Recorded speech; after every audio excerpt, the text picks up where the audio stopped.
We started the strike simply for the reason that Al Mahalla factory is considered to be the stronghold of textile in Egypt. It has been established it was established in 1927 and stretching over a space of 650 acres. It is not a small factory. In Egypt, it represents a fourth pyramid for the industry in Egypt. But are you on strike because of the protests that we're seeing in Cairo and other cities, because of the dissatisfaction with the government? Of course. Al Mahalla Al Kubra is considered to be a pivotal city for a change in Egypt.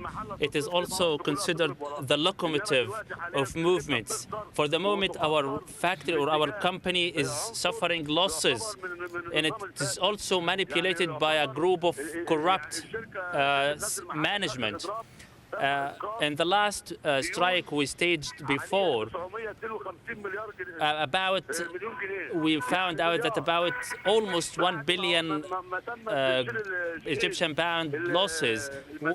We realized that the company is gaining profits, but due to the corrupt management, we have been incurring grave losses simply because of the corrupt management. When there was a strike 3 years ago in 2008, the government used security forces to stop it. Are you worried the same thing might happen?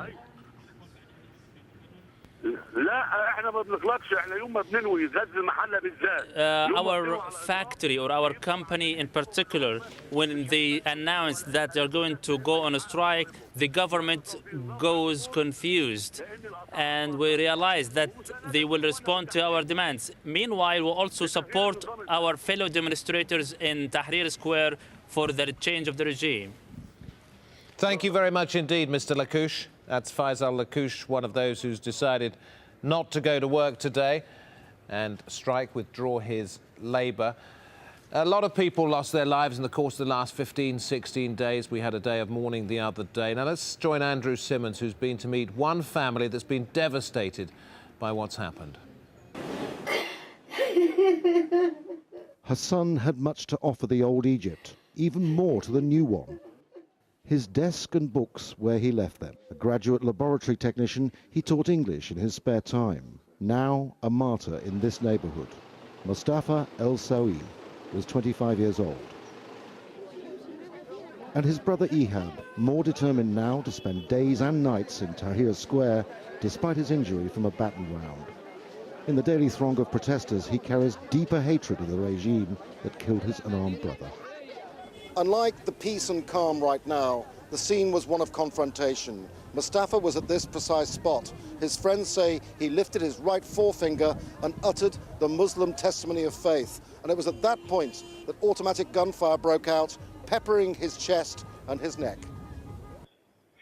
Mustafa died before he reached hospital, the finger still showing his faith in life and death.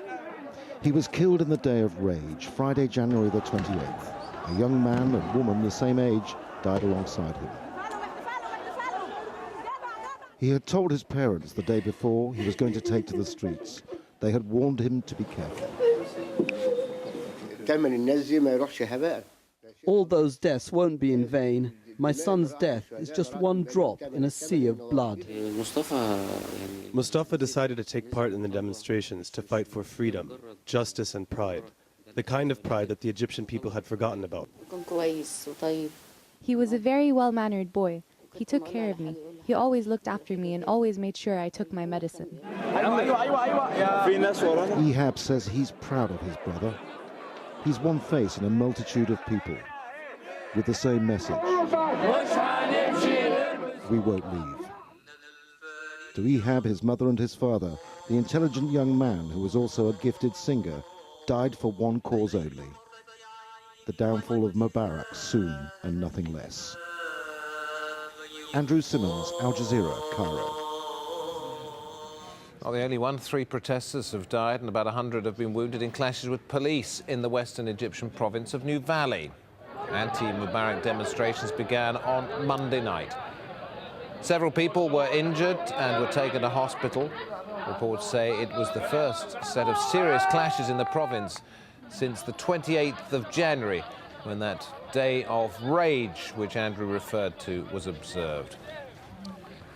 Knock-on effect from a lot of this. Let's take a look at what's happening in Gaza. A fuel shortage there because of the unrest in Egypt. Here's Nicole Johnson. Arriving at petrol stations with empty soft drink bottles and containers and leaving with litres of fuel. The instability in Egypt has heightened Gaza's own sense of insecurity, and people have started hoarding cheap petrol and diesel that's smuggled in from Egypt. We don't have our own products. We don't have fuel.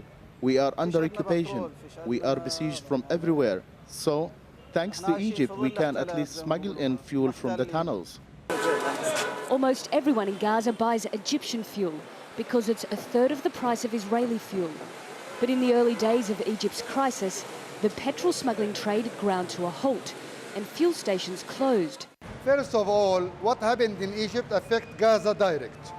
The first 3 or 4 days, the transportation from Cairo or Alexandria or Suez to El Arish and to Rafah was impossible because of security reasons.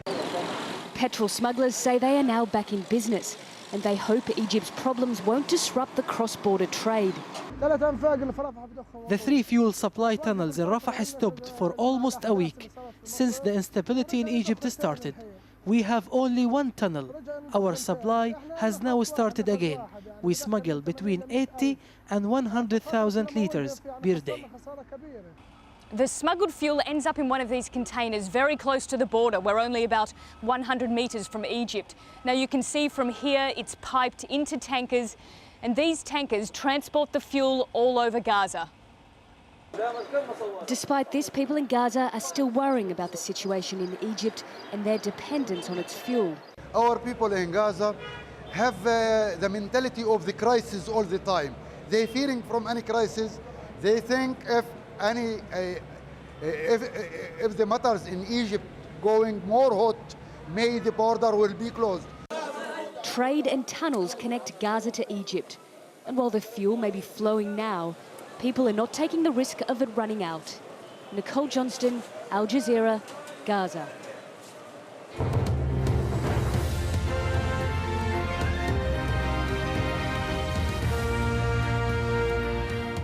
Tough times, embarrassing times for the Prime Minister of Italy, because prosecutors there have filed a request to put Silvio Berlusconi on trial. And Lauren Taylor's in our European Broadcast Centre.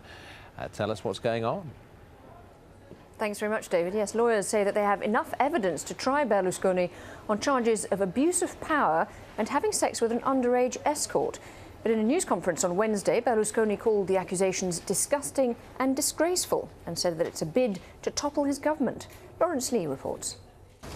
He may be one of the great survivors, but there's no doubting Silvio Berlusconi has reason to worry. Even given his ability to hold on to power despite all kinds of allegations of financial or personal impropriety in the past, there now appears to be so much evidence linking him firstly to a young showgirl known as Ruby, and then to sex games known as bunga bunga parties, that prosecutors believe they've got enough against him to have a criminal trial straight away.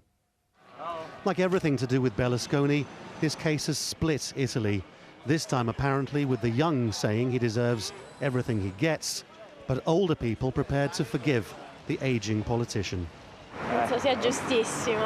This is absolutely just. I think it's incredible that people still don't understand what kind of person he is. He must start paying the price for what he's done. The best thing would be for Berlusconi to resign and then a transitional government to come in to work on electoral law. Well, he loves what he does. He should just do it a bit more cleverly, like many others do. Berlusconi's been lucky in that his opponents have been unable to capitalise on his problems in the past. Now, though, they smell blood. We want the judges to make the truth come out, and we want him to go to trial. That's the only thing we ask. Then, if he's innocent, God bless him, and in a couple of weeks, we will know the truth. Still, you don't get to hold on to power for as long as Berlusconi has without being able to face down unpleasant allegations. And so the obvious response has been to claim a smear campaign. It's just embarrassing. It's disgusting and shameful. The thing about these trials is that they're false trials. The accusations are completely without proof. Everyone knows that they're just about a negative media campaign. No doubt many people, not just in Italy, view Berlusconi as a misogynist and political dinosaur. All the same, he's been in court before. It'd be unwise to write him off just yet. Lawrence Lee, Al Jazeera. Well, earlier I spoke to Maurizio Caprara. He's the diplomatic correspondent for the newspaper Corriere della Sera, and he said that Berlusconi will remain a significant figure in Italy no matter what the outcome of any trial. Oh, it's the first time that the trial is not about affairs of Mr. Berlusconi, economic affairs, but love affairs or sexual affairs. And so it's a different kind of subject. And it's the first time that the magistrates are asking for an immediate trial. Let's understand that immediately is not tomorrow, but the judge has now 5 or more days to decide if the trial should go on, and it should go on in March or April or May. I don't think this game will be the last game for Mr. Silvio Berlusconi, and because he will remain anyway a political character, a political actor in Italian scene. Also, although he could lose in the future the guide of the leading position of the government, because Mr. Berlusconi is the owner of a very important editorial group. He owns TVs, he owns a lot of companies, and so he will remain anyway a political subject in the near future. The UK's trade industry seems to be having little impact on the country's economic growth, according to new figures. The goods trade deficit, which measures the gap between exports and imports, widened to a record high last month. That figure now stands at $14.7 billion, up from November's $13.6 billion. The overall deficit, which includes services, has also hit a 5.5-year high. Meanwhile, in Europe's largest economy, Germany, exports rose by 0.5% for December. That translated to an export of goods and services worth more than $111 billion for the month. Growth has been driven by a strong demand from emerging economies for products including cars and industrial machinery. Now, this plane is the F-117